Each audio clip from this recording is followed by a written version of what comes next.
integral de la gestante realizado por un profesional de la salud que debe estar capacitado. Puede ser un médico general, puede ser una obstetriz, pero principalmente debería ser realizada por un médico ginecobstetra, con la finalidad de lograr el nacimiento de un recién nacido sano y de preservar la salud materna, ¿no? La idea de todo control prenatal es que tengamos un recién nacido sano, es conocer los factores de riesgo que puede tener la paciente y que de esta manera el binomio madre-niño sea feliz y recibamos a un bebé totalmente sano.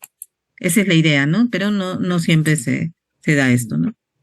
Bueno, acá en plena pandemia, algunas cirugías realizadas en plena pandemia, ¿no? Como ustedes saben, el hospital ni ningún establecimiento de salud paró totalmente durante la pandemia, ¿no?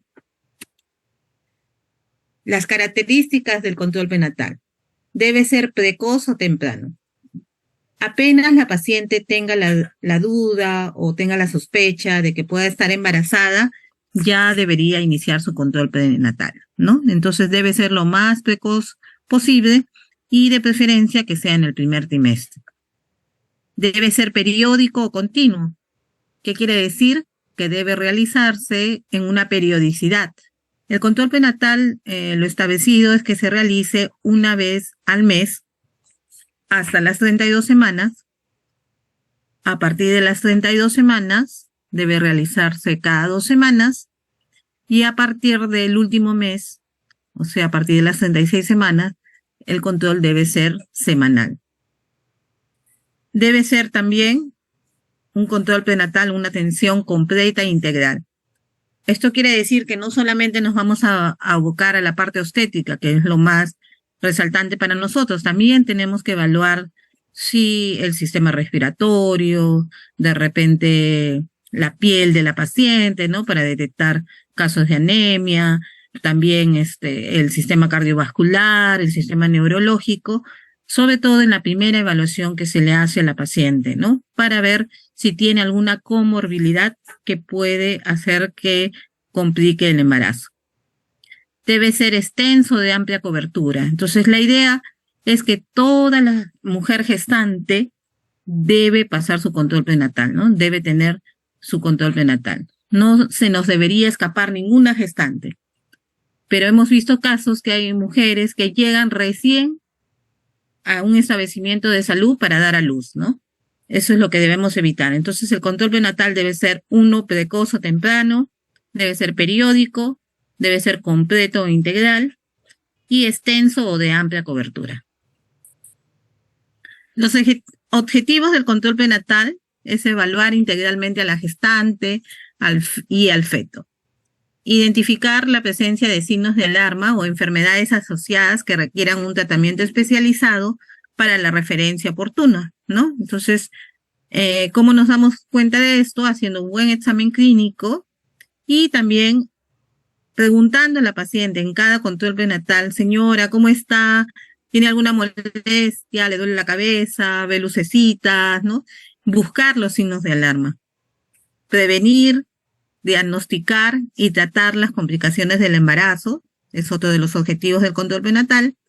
Preparar física y mentalmente a la gestante para el parto, así como al entorno familiar. Entonces, debemos tener un plan de parto. Las pacientes a veces preguntan, ¿no? Doctora, ¿voy a poder dar parto normal o voy a hacer por cesárea? ¿No? Y no es posible que ellas recién sepan si van a dar parto normal al final de todo el embarazo, ¿no? Ellas ya deberían saber más aproximadamente si va a ser por parto normal, por cesárea, y también hacer sus clases de psicoprofilaxis para llevar un buen control y para que tengan nociones de cómo va a ser el trabajo de parto, cómo va a ser el puerperio, etcétera, etcétera.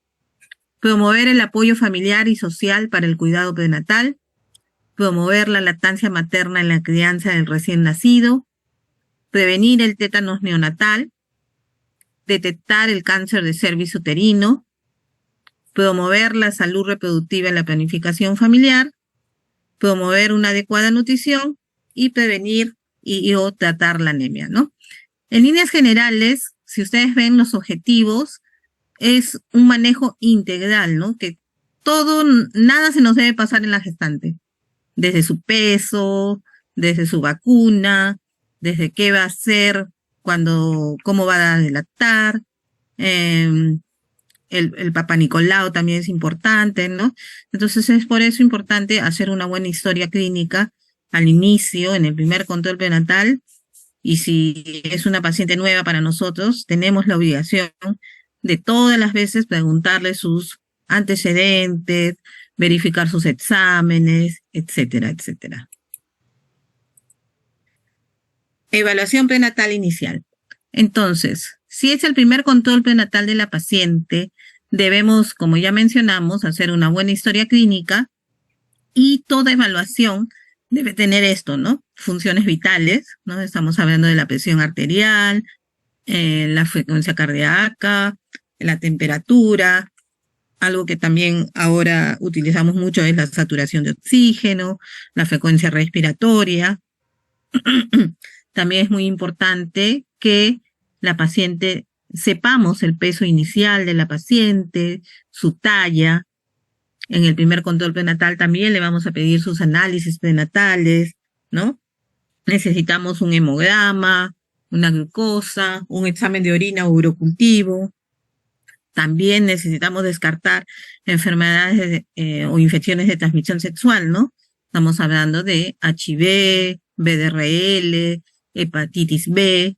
Son exámenes que pedimos de rutina en el primer control prenatal. La evaluación ecográfica también es muy importante, ¿no? En el primer control debemos pedir para asegurarnos, 1, que sea un embarazo intrauterino, y 2, para saber si es un embarazo múltiple o es un embarazo único. También debemos hacer el cálculo de la edad gestacional, ahora lo vamos a ver, y un examen pélvico para ver la evaluación de qué tipo de pelvis tiene la paciente. Definiciones importantes. Al hablar de control prenatal, primero tenemos que hablar de la fecha de última regla normal. Entonces, como ustedes saben, un punto básico para nosotros en la obstetricia es saber cuánto es la edad gestacional de la paciente. Para ello, lo primero que tenemos que hacer es preguntar la fecha de última regla normal. Y hablamos de que una regla es normal cuando la paciente recuerda bien su menstruación, la cantidad y los días y todo en general, la cantidad, el aspecto es igual al de siempre. Y también no he estado usando ningún método anticonceptivo en los últimos 3 a 6 meses. Entonces de ahí podemos decir que es una fecha de última regla confiable y normal. También otro término importante es cuánto dura el embarazo, ¿no? A veces no sabemos cuánto dura el embarazo.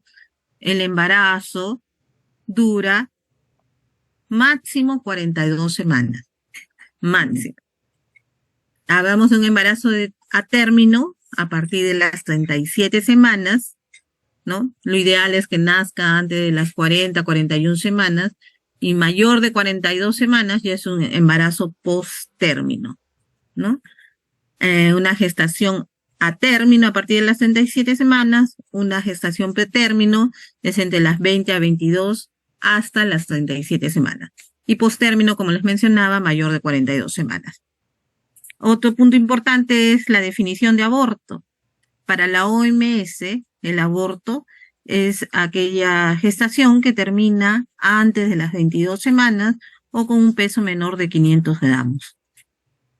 En cuanto a la fórmula estética, si lo recuerdan bien, en la primera tenemos la gesta, ¿no? El número de gestaciones de una paciente, la P de paridad. En la primera, el primer número, dígito, se refiere al número de partos a término. El segundo, al número de partos pretérminos. El tercer dígito se refiere a los abortos, enfermedad molar y embarazos ectópicos. Y el último es a los hijos que viven actualmente. Esa es la fórmula estética de una paciente.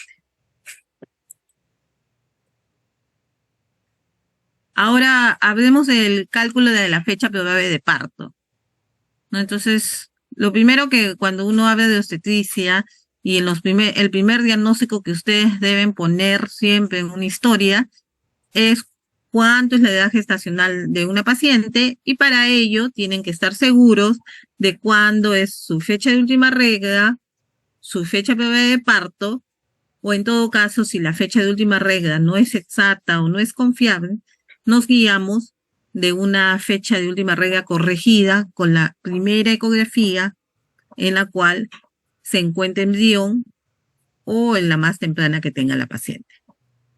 Ya. Entonces, hablando del cálculo de la fecha probable de parto, hay varias reglas para calcular esta.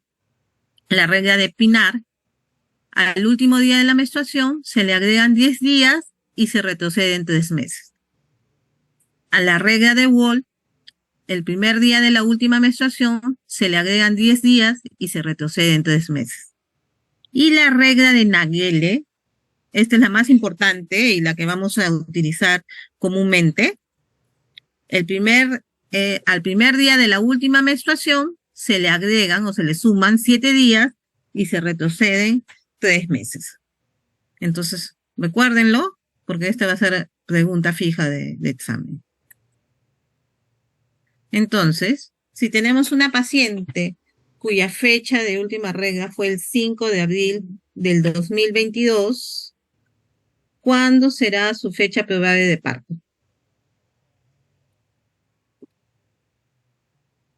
¿Alguien? Perdón. 12 de enero.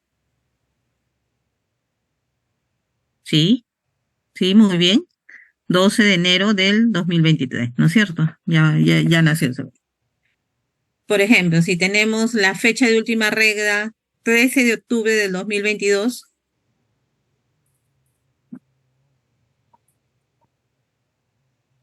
20 de julio. 20 de julio de 2023. Ya, muy bien. Entonces, con la regla de Naegeli es bastante sencillo. Hagan el cálculo, ¿no? O hacer sus cálculos de edad gestacional, ¿no? Con la fecha probable de parto y la edad gestacional. Bueno, acá algunos de los instrumentos que utilizamos, ¿no? En el control prenatal. Como les digo a mis alumnitos, ¿no? No es necesario que compren esta cinta, pero esta es la cinta de la OMS, es la cinta que utilizamos en el CRAC, ¿no? Y acá están las medidas en centímetros y nos ayuda, pero con cualquier centímetro también pueden realizar la medida, ¿no? La cosa es que lo hagan adecuadamente, ¿no? La técnica sea la adecuada. Y esto. Primero, deben ubicar la sínfisis del pubis, ¿no? Para ello deben protegerse un poco de las vellosidades o los vellos de la paciente y aplicar un poquito de presión sobre el hueso, sobre el pubis, ¿no? Cuando sientan el huesito, ahí ponen en centímetro, ¿no? Luego lo estiran a todo lo largo de la barriguita de la mamá hasta el fondo uterino, ¿no? Si ven la manito del examinador, ¿no? Cómo pone el centímetro entre el dedo, entre los dedos, ¿no? Entre el dedo mayor e índice, ¿no? Esa es la técnica adecuada para realizar una medida, ¿no? Y la medida de la altura uterina va más o menos a partir de las 20 semanas, 20 centímetros, 20 semanas. Esto se cumple más o menos hasta las 32 semanas. Ya a partir de ahí sí ya no crece tanto la barriga o máximo llega a 36, ¿no? Centímetros, ¿no? Salvo que sea un embarazo gemelar o múltiple que ya tienen a veces medidas muy, muy grandes, hasta 40 centímetros, ¿no? Pero más o menos se cumple las semanas con los centímetros a partir de las 20 hasta las 32 semanas. Entonces, si tiene 28 semanas, aproximadamente mide 28 centímetros, más menos 2 centímetros. Es una forma simple de calcular también la edad gestacional cuando no contamos con fecha de última regla, no tenemos ecografía, la paciente no sabe cuándo se embarazó porque sangraba todo el tiempo, ¿no?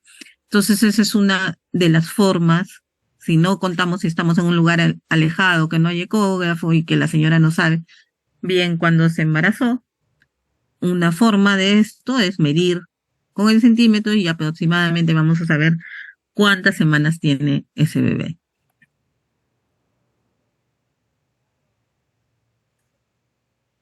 Acá más o menos las medidas, ¿no?, de la altura uterina, la técnica adecuada para la medición, ¿no? Se presiona un poquito la sínfisis del pubis y se coloca entre los dedos la cinta métrica. Y también dentro de la tarjeta perinatal, del control prenatal, vamos a ver que hay una serie de medidas que nosotros tomamos y que debemos graficarlas para saber más o menos cómo va aumentando, si está dentro de los percentiles, la curva de crecimiento, ¿no? En este caso de la altura uterina. Entonces, si ustedes ven, por ejemplo, para 23 semanas, vemos esto. No sé si se ve el puntero o no. Sí se ve, doctora. Ya. Entonces tenemos 23 semanas, ¿no? Y más o menos llega hasta el 23, todavía está dentro del rango normal, ¿no? Si ya se va hasta 24, ya está en el percentil 90. Y si está tan bajo como, acá estamos en 17, 18, ¿no? Está en el percentil 10, ¿no? Entonces acá en ginecobstetricia, en obstetricia hablamos mucho de los percentiles, ¿no? Percentil 10 es muy pequeño, percentil 90 es muy grande, ¿no? Lo ideal es que esté dentro de del percentil 50. Esto se puede graficar dentro de las tarjetas de control prenatal, ¿no? Acá tenemos una tarjeta, ¿no? La altura uterina, también tenemos para ver el incremento de peso de las pacientes, que es tan importante para ver factores de riesgo tanto de preeclampsia como de diabetes, ¿no?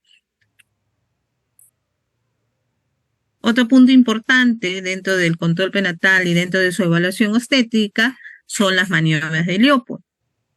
Acá en un dibujo sencillo, y espero que ya la mayoría haya tenido la oportunidad de realizar las maniobras. En la primera maniobra vamos a palpar el fondo del útero y se puede identificar el polo fetal que lo ocupa. Habitualmente, como la mayoría de bebitos viene en posición cefálica, lo que encontramos en el fondo son las nalgas o el polo podálico, ¿no?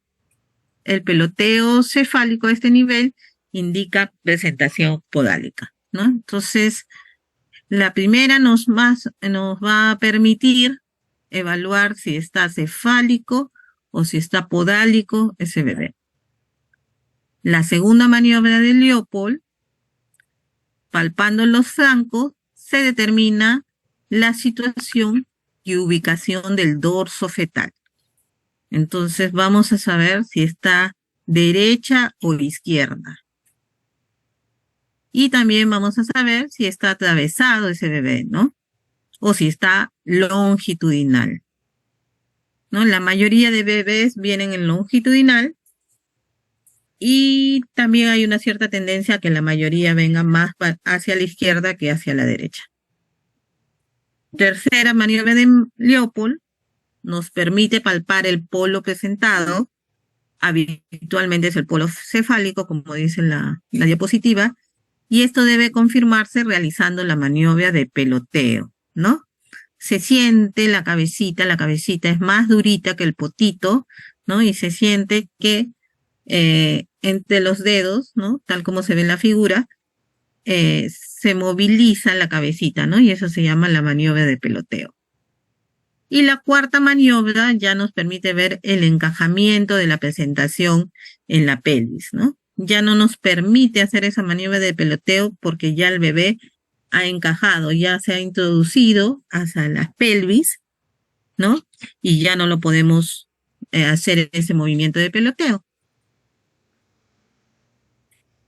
Si es que se puede realizar, tendríamos que sospechar que está en transverso, en oblicuo, ¿no? Ese bebé. Entonces, estas 4 maniobras de Leopold son muy importantes para la ubicación, para tener el conocimiento en qué situación, presentación y posición está el bebé. Las posteriores evaluaciones o controles prenatales tenemos que seguir el esquema de control aprobado por el Ministerio de Salud, pedir exámenes de laboratorio según las semanas de gestación que estén, y la ecografía obstétrica. En cuanto a los exámenes de laboratorio, cuando nosotros hacemos el primer control prenatal, pedimos la batería o el perfil prenatal. Entonces ahí, aparte de fijarnos de la hemoglobina de la paciente, también debemos fijarnos en de la glucosa de la paciente. Si tenemos una paciente con una glucosa mayor de 92, estamos obligados a partir de la semana 24 a pedirle test de tolerancia oral a la glucosa.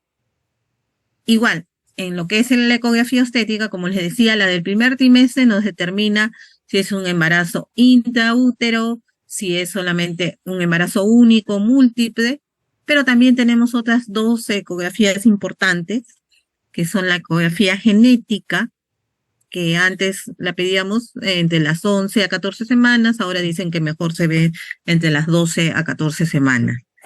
Esta ecografía genética nos permite descartar patología cromosómica, ¿no? Síndrome de Down y y otros síndromes que son un poquito más raros, y el que es el más importante es el síndrome de Down, ¿no? Entonces, mediante la medición de la translucencia nucal, vamos a poder hacer ese descarte.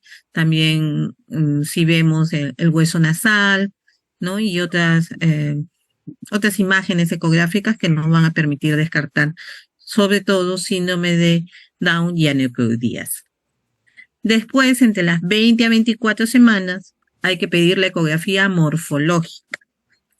Esta ecografía es muy importante porque va a ser una revisión completa, órgano por órgano, del bebé, ¿no? En ella vamos a poder ver si tiene algún tipo de malformación, si está formado bien el estómago, el diafragma, etcétera, etcétera, ¿no? Si hay algunos signos que nos están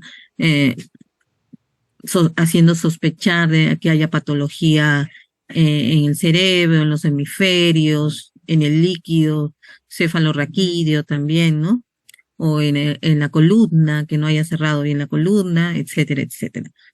Entonces, esas 2 ecografías son importantes.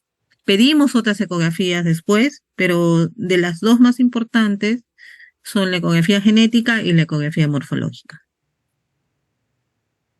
Acá hay algunas otras reglas para calcular la edad gestacional en base a la altura uterina, ¿no? La regla de McDonald, ¿no? En base a la altura uterina por 8/7 es igual a la edad gestacional.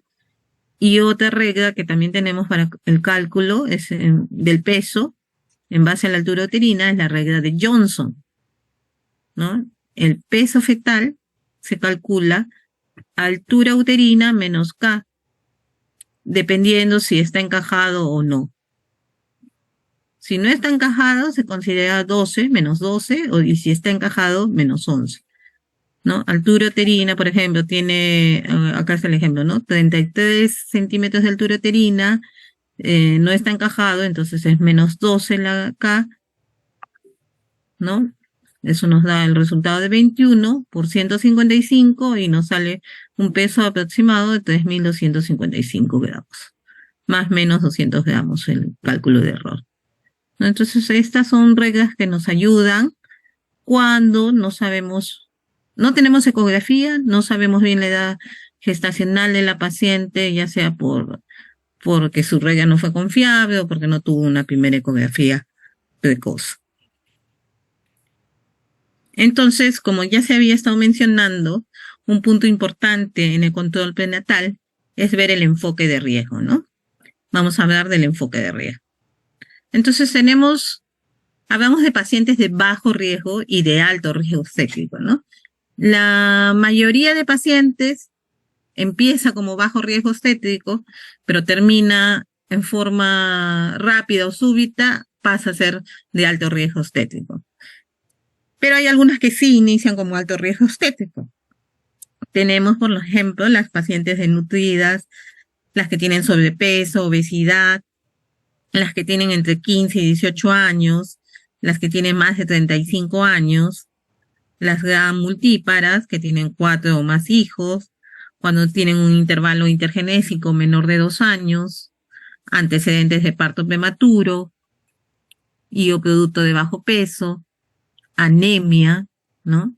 Cesáreas anteriores, miometomías previas, asma bronquial, talla menor de 1,50 m, embarazo mayor de 41 semanas, embarazo múltiple, retraso mental, trastorno mental, madre RH negativa no sensibilizada, peso menor de 45 kilos en cualquier momento del embarazo, aquellas que no tienen control prenatal o que inician muy tardíamente, mayor de 28 semanas, amenazas de aborto, pacientes que han sido sometidas a tratamientos de fertilidad, sífilis no tratada, enfermedades convulsivas, pobreza extrema, maltrato doméstico, embarazo no deseado, displasia o cáncer in situ del cuello uterino. Estas son las pacientes de alto riesgo, pero también hay pacientes que tienen muy alto riesgo, ¿no? Las embarazadas menores de 15 años, las que tienen anemia severa, menos de 7 gramos por decilitro de hemoglobina, trastornos hipertensivos del embarazo, abortador habitual, antecedentes de disfunción fetal tardía, antecedentes de enfermedades genéticas o malformaciones congénitas, polidramnios, oligohidramnios, restricción del crecimiento intrauterino, sangrado durante el segundo o tercer trimestre del embarazo, ruptura prematura de membrana, enfermedades infecciosas como la malaria, el dengue, Chagas durante el embarazo, embarazos múltiples, 3 o más, embarazos, paciente con VIH o SIDA, infecciones vaginales por estreptococo del grupo B, cardiópatas, nefrópatas, pacientes con diabetes u otra patología endocrina, hemoglobinopatías, cáncer de cuello uterino invasor, cáncer de mama y otros, y también aquellas pacientes que, bueno, sufren de tabaquismo, alcoholismo, drogadicción, farmacodependencia durante el embarazo, las pacientes con tuberculosis pulmonar activa, herpes genital activo en el tercer trimestre, sobre todo en el momento del parto, enfermedades autoinmunes, condilomatosis genital obstructiva, malformaciones congénitas genitales maternas, ¿no? Entonces, estos dos enfoques o estas pacientes, esta clasificación que hacemos de las pacientes con alto riesgo obstétrico es muy importante para ir ya detectando inicialmente los casos y cuando nosotros o cuando ustedes estén en primer nivel, ¿no? En un centro de salud o en una posta o un hospital 1, puedan derivar a las pacientes oportunamente y no esperar hasta el final para hacer esa transferencia de las pacientes, ¿no? Después, bueno, esto lo vamos a hacer rápido. Es la resolución ministerial que nos habla de todo lo que debemos realizar para que nuestro control prenatal sea adecuado, cuándo hacerlo, cómo hacerlo, ¿no? Es una resolución ministerial que se aprobó el 24 de diciembre del 2013 y en el cual se señalan, es la norma técnica de salud para la atención integral de la salud materna. Y acá hay un punto importante. Según esta resolución, debemos cumplir con lo establecido en las normas para lograr que cada gestante reciba como mínimo 6 controles prenatales, de los cuales por lo menos la primera o la segunda debe ser realizada por un profesional médico ginecobstetra. En caso no hubiera ginecobstetra, ¿no? En provincias, en el Perú, debe ser realizado por un médico cirujano con la finalidad de realizar el examen físico general minucioso, detectando alguna patología que pudiera complicar el embarazo. Entonces es importante que en el primero o segundo control prenatal sea visto por un médico que tiene un enfoque más amplio para detectar alguna comorbilidad de la paciente, ¿no? De repente la paciente no sabe, no sé, que sufre de asma, o de alguna cardiopatía o de alguna enfermedad degenerativa, ¿no? Entonces ahí el médico tiene que evaluar completamente a la paciente y no irse de frente a medir la barriguita, porque es importante, como les mencionaba, para que sea un control prenatal integral de la paciente y completo, que se le evalúe todos los órganos.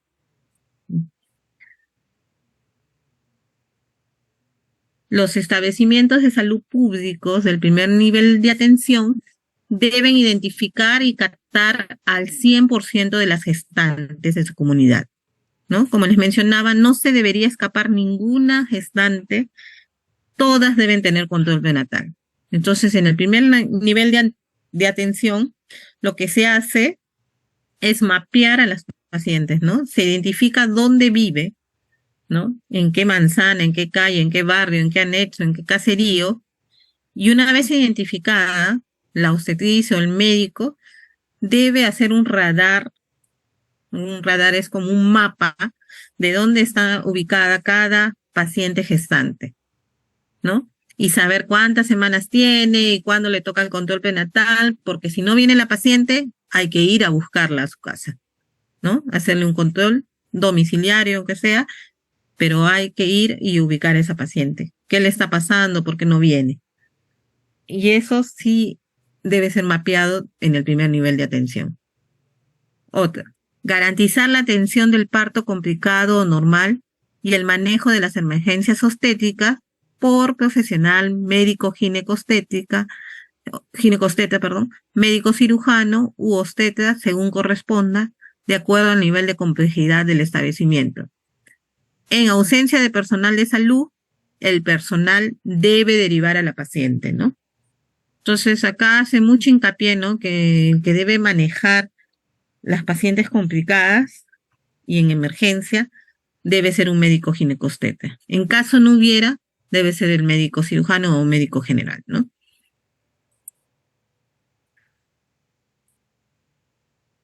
Entonces también hablamos de atención preconcepcional, ¿no? Se debe intervenir desde un año previo a la intención del embarazo, aunque mínimamente es aceptable 6 meses de intervención antes del embarazo. Y entonces ahí la paciente debería tener una evaluación clínica, saber su riesgo gestacional, nutricional y de laboratorio. Detección y evaluación temprana de riesgos de salud mental, tamizaje de violencia familiar, tomarles el Papa Nicolau, examen de mamas o autoexamen, orientarlas, evaluaciones odontológicas, que cuente con sus vacunas completas, iniciar suplementos de ácido fólico y darles una consejería tanto en salud sexual y reproductiva, así como de paternidad y planificación familiar.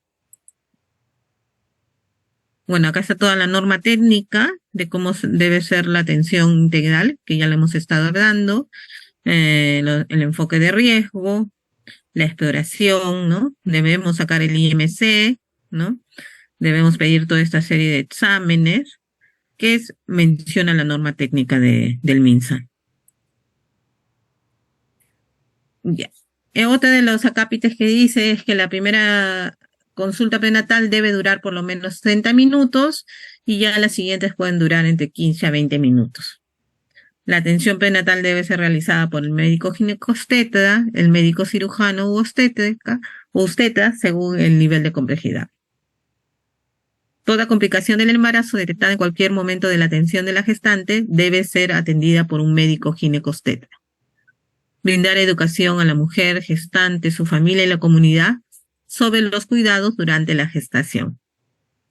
Y brindar educación para la identificación de signos de alarma durante la gestación, parto y puerperio.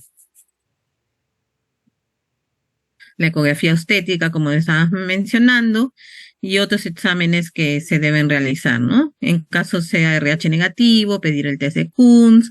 Acá la guía está un poco desfasada, ¿no? Porque pide para lo que es glicemia que el valor sea mayor de 105, ahora manejamos valores menores, 92, como les había mencionado.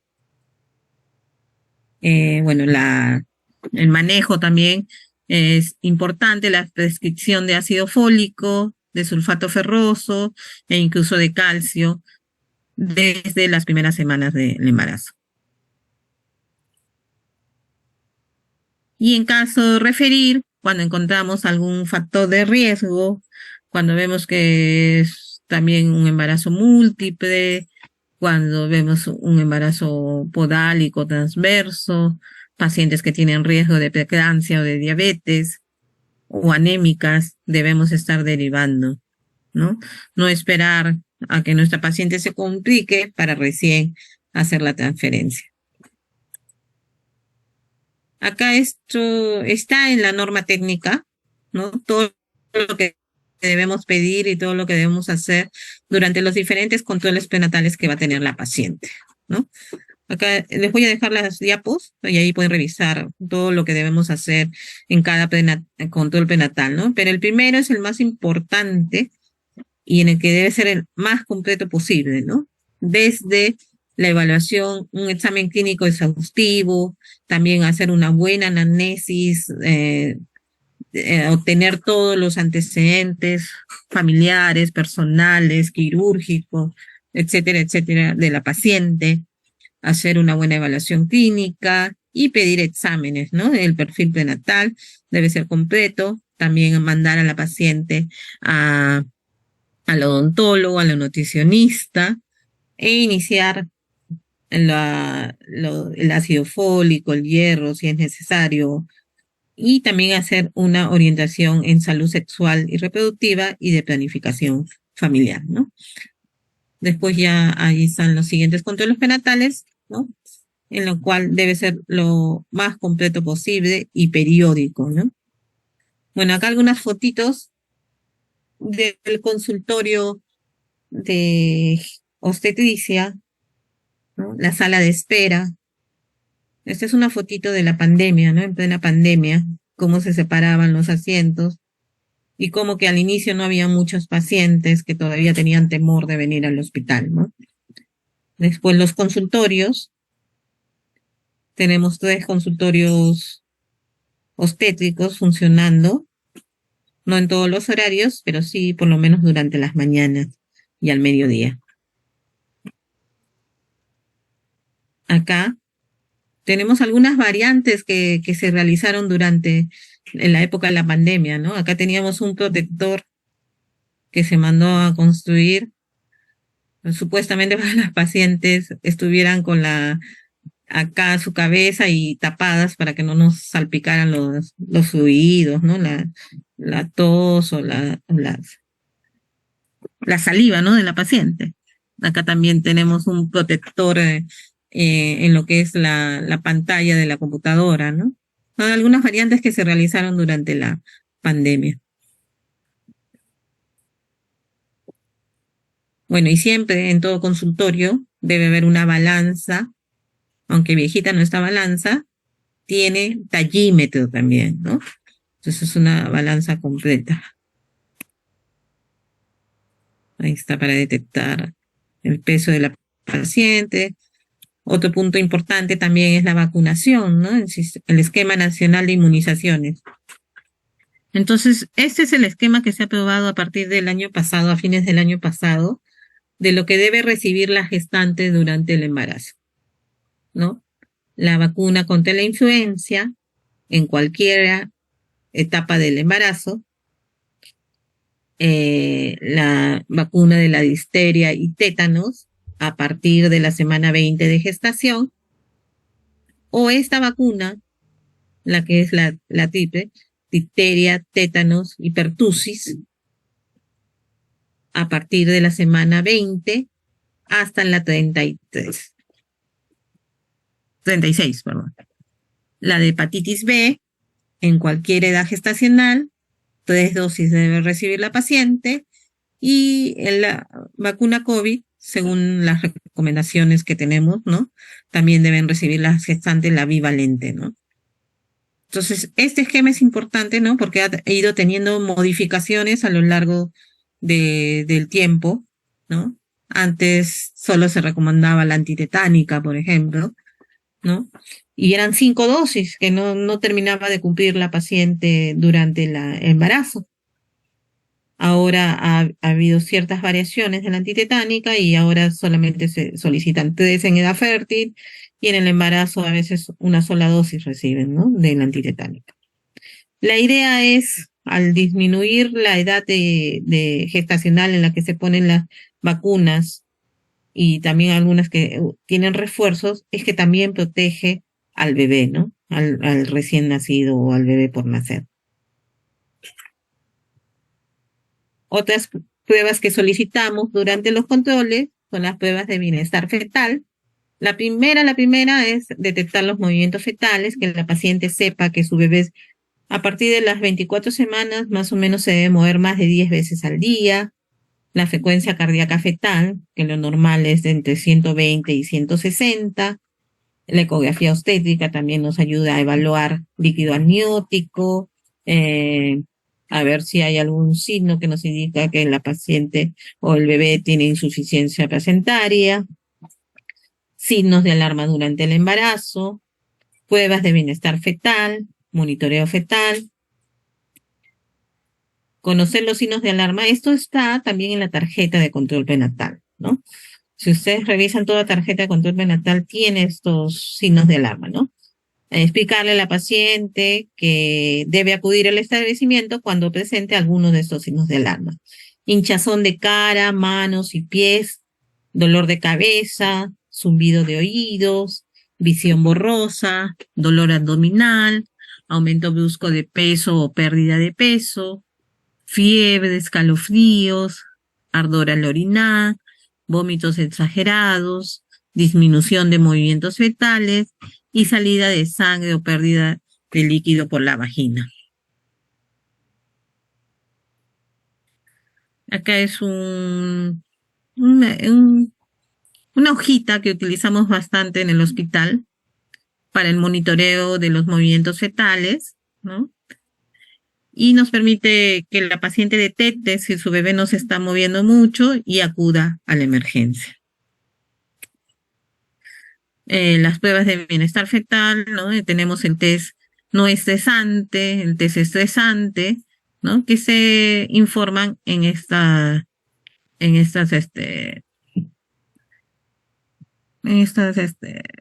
se dice? En estos módulos, en estas hojitas, ¿no? Acá tenemos un test de bienestar fetal, ¿no? Si ustedes ven, bueno, antes de explicarle esto, hay 5 parámetros que vemos en los test no estresantes y estresantes.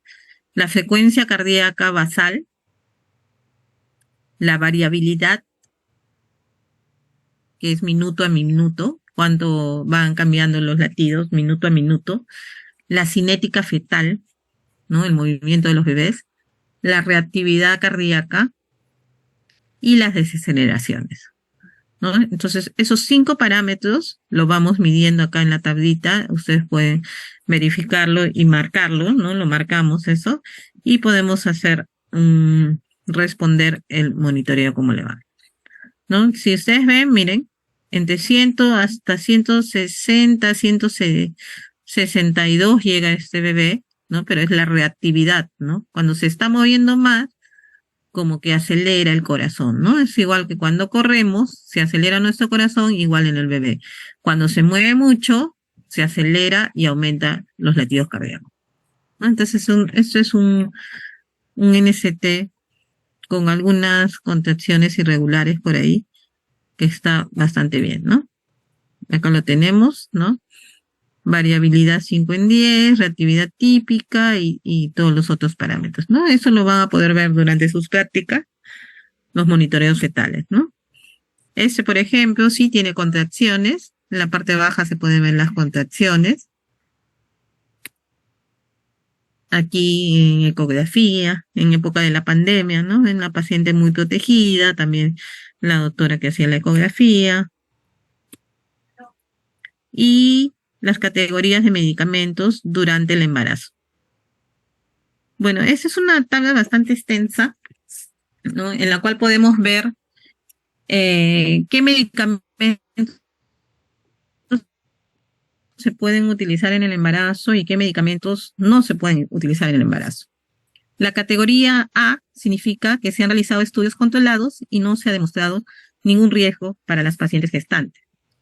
Estudios adecuados en embarazadas no han demostrado riesgo para el feto durante el primer trimestre y tampoco hay evidencia de riesgo en el resto del embarazo. Son remotas las posibilidades del daño fetal. ¿Qué medicamentos tenemos en esta categoría?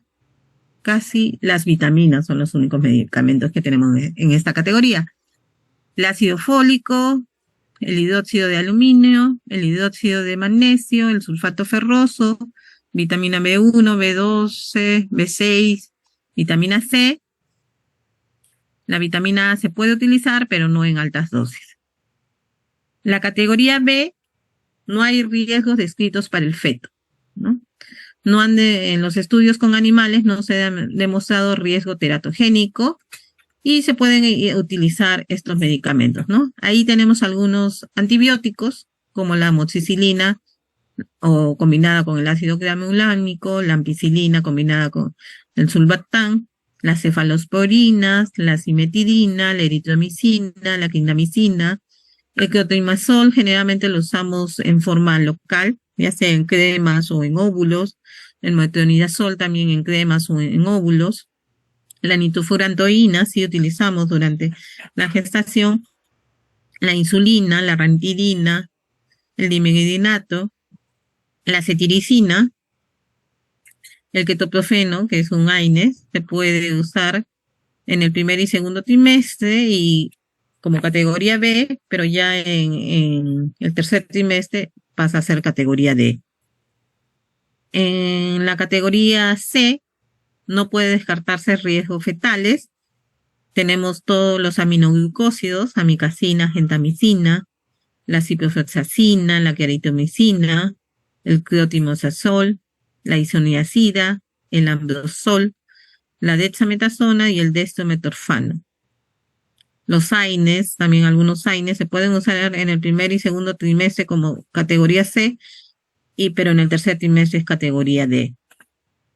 La aspirina, también se menciona que es C en el primer y segundo trimestre y D en el tercer trimestre o altas dosis.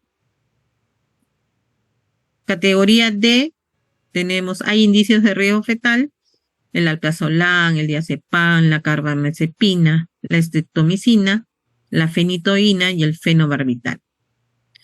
Y la categoría X son los medicamentos que están contraindicados en el embarazo. Atorvastatina, clomifeno, anticonceptivos orales combinados, hormonoterapia de reemplazo, desogestrel, etinilestradiol, dihidroergotamina, isotretinoína, warfarina y vitamina A en altas dosis.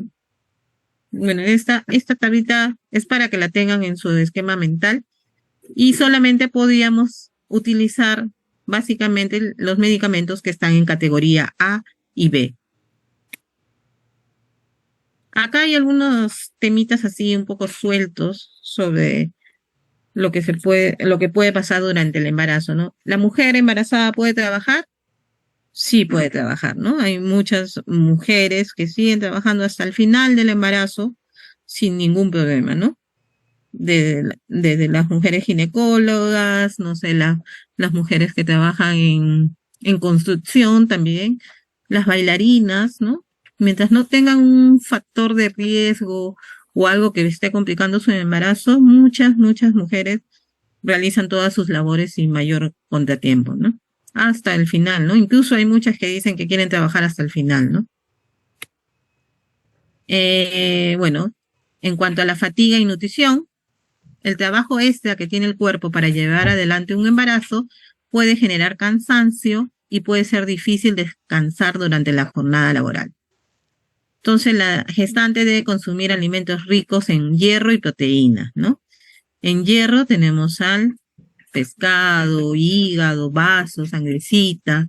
Son alimentos que siempre debe consumir la gestante y las proteínas, pues, ¿no? El pescado, hígado, las carnes rojas también debe consumir la gestante. La gestante debe tomar descansos cortos y frecuentes. Levantarse y moverse durante unos minutos puede ayudar para que no aumente las infecciones vaginales, el cansancio, ¿no? Para que pueda darse unos tiempos de descanso. Además, debe beber muchos líquidos. Se menciona que debería beber una mujer embarazada más de 2 litros de agua al día. Reducir algunos tipos de actividades que le causen cansancio a la paciente, ¿no? Seguir una rutina de ejercicios, puede caminar, ¿no? Lo que tolere.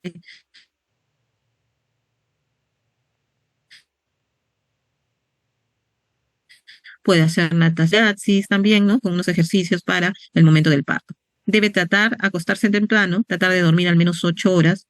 Algunas tienen algunas dificultades ya al final del embarazo por problemas de compresión, no pueden echarse adecuadamente, sienten que les falta el aire, ¿no? Pero tratar de dormir más de 8 horas, al menos 8 horas diarias.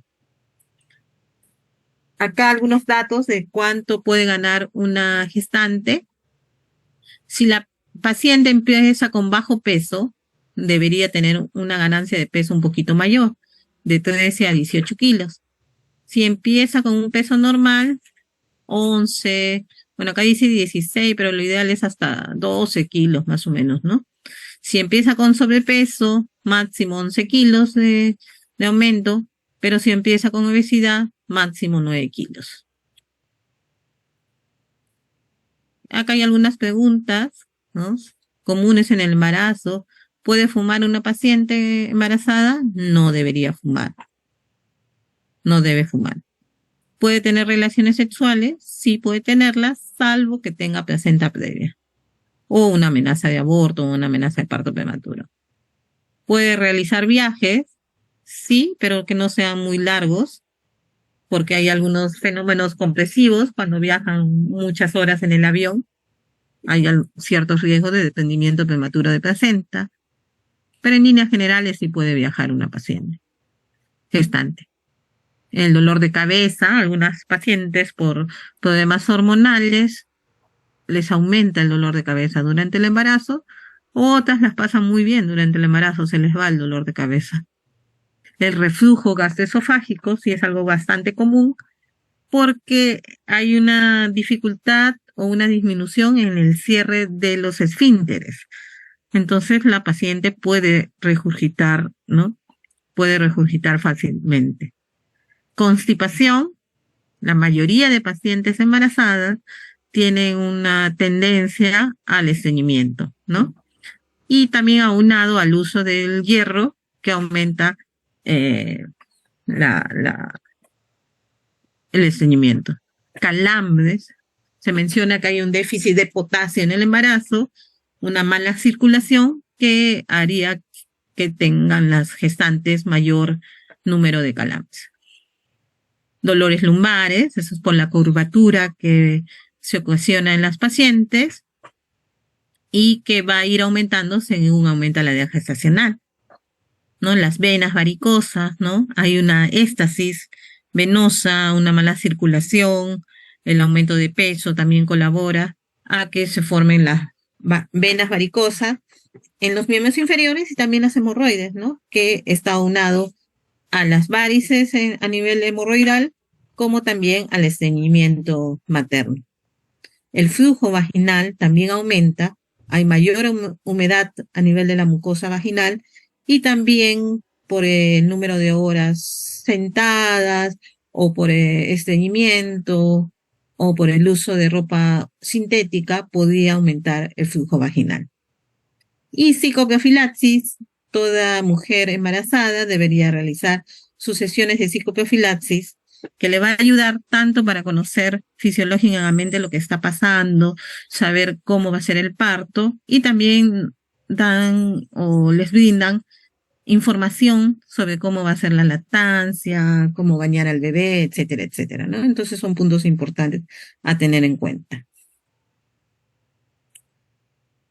Bueno, las náuseas y los vómitos es una patología bastante frecuente, sobre todo al inicio del embarazo, hasta las 12, 13 semanas, y que va a ir disminuyendo cuando se estabiliza el aumento de la hormona beta-HCG. Sobre el sistema informático perinatal, es un sistema que nos permite, a través del consenso técnico de cientos de profesionales de la región, nos permite ver qué herramientas nos van a ayudar a mejorar la calidad de atención de las madres y los recién nacidos. Se ha utilizado durante más de 40 años y ha permitido sistematizar toda la información que tenemos y también detectar más rápidamente los factores de riesgo perinatales en las mujeres. Este sistema informático perinatal está construido por un grupo de instrumentos originalmente diseñados para su uso en los servicios de ginecobstetricia y neonatología. Contamos con la historia clínica perinatal, el carnet perinatal, el partograma, también tienen un formato de hospitalización neonatal, de enfermería neonatal, y existen los programas que capturan todo y procesan toda esta información obtenida.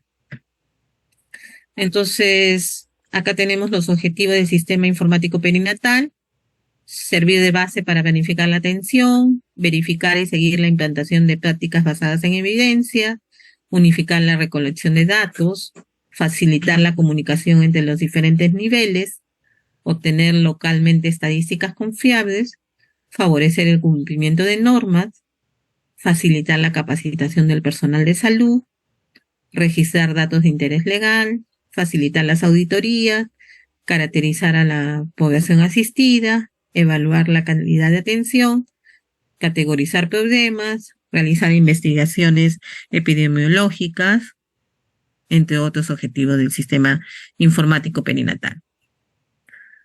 Acá tenemos la historia clínica materno-perinatal. Es bastante extensa, ¿no? Pero en la primera parte están los datos de filiación. En la siguiente parte están los antecedentes obstétricos, los antecedentes del último embarazo, los antecedentes familiares, personales. Acá está un acápite para el peso y la talla de la paciente, del inicio, ¿no? Las vacunas, el tipo de sangre, acá para la fecha de última regla, ¿no? En la de gestacional, si es por ecografía, la fecha probable de parto, y también los exámenes de laboratorio y otros datitos más, como si tuvo hospitalización, emergencia, violencia de género. Y acá está la cartilla de control prenatal, ¿no? Todos los datos que deben tener, ¿no? Desde cuándo se ha atendido, la edad gestacional, el peso, la temperatura, presión, pulso, altura uterina, situación, presentación y posición del bebé, frecuencia cardíaca fetal, si tiene movimientos, edemas y otros puntos más, ¿no? Acá importante también el gráfico, ¿no? Como les decía, graficar lo que nosotros obtenemos aquí debe graficarse también en estas curvas. Acá está un poquito más cercano. Esta es la del recién nacido. Acá tenemos una tarjeta de control del hospital, ¿no? donde está lo amarillo significa que tiene un riesgo, ¿no? Por ejemplo, esta paciente tiene 44 años, entonces su factor de riesgo, ¿no? Su grado de instrucción, si tampoco no tuviera ningún grado de instrucción, también es un riesgo. Por acá los antecedentes familiares, los antecedentes personales, si tiene muchos abortos, muchas cesáreas, ¿no? Todo lo que está en amarillito nos indica un riesgo, ¿no? Los cuadraditos en amarillo nos indican riesgo, ¿no? Acá vemos las señales de peligro, tenemos las gráficas de la altura uterina, la gráfica del incremento del peso, acá algunas indicaciones para las pacientes, sus citas de control para colocarles acá cuándo deben controlarse, acá están los datos de la paciente, ¿no? Y esa es una tarjeta que siempre debemos explicarle a la paciente que siempre las debe traer, ¿no? Cuando va a su control prenatal, si en caso viniera emergencia o hospitalización, siempre debe estar con su tarjeta de control prenatal, ¿no? Acá más de la tarjeta de control prenatal. Y por último, ya terminando, las conclusiones de la clase son: el enfoque de riesgo juega un rol importante en la reducción de la morbilidad y mortalidad materna y perinatal. Entre el 15 al 30% de los embarazos son considerados de alto riesgo, y en esto se presenta hasta un 60% de morbilidad y mortalidad materna y perinatal. Entonces, el control prenatal es indispensable para mejorar la salud materna y perinatal. Es de suma importancia instruir a las gestantes sobre los signos de alarma. Es importante el adecuado registro de la información y la mayoría de las causas de muerte materna son previsibles. Entonces, mucho depende de la calidad de nuestro control prenatal para detectar factores de riesgo y para tratar de prevenir algunas causas de muerte. Como mencionamos acá, la mayoría de causas de la muerte materna son previsibles. La participación informada de la población es necesaria para mejorar la salud materna. Muchas gracias. No sé si tienen alguna pregunta o todo quedó claro.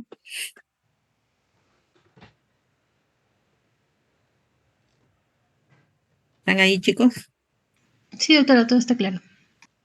A ver.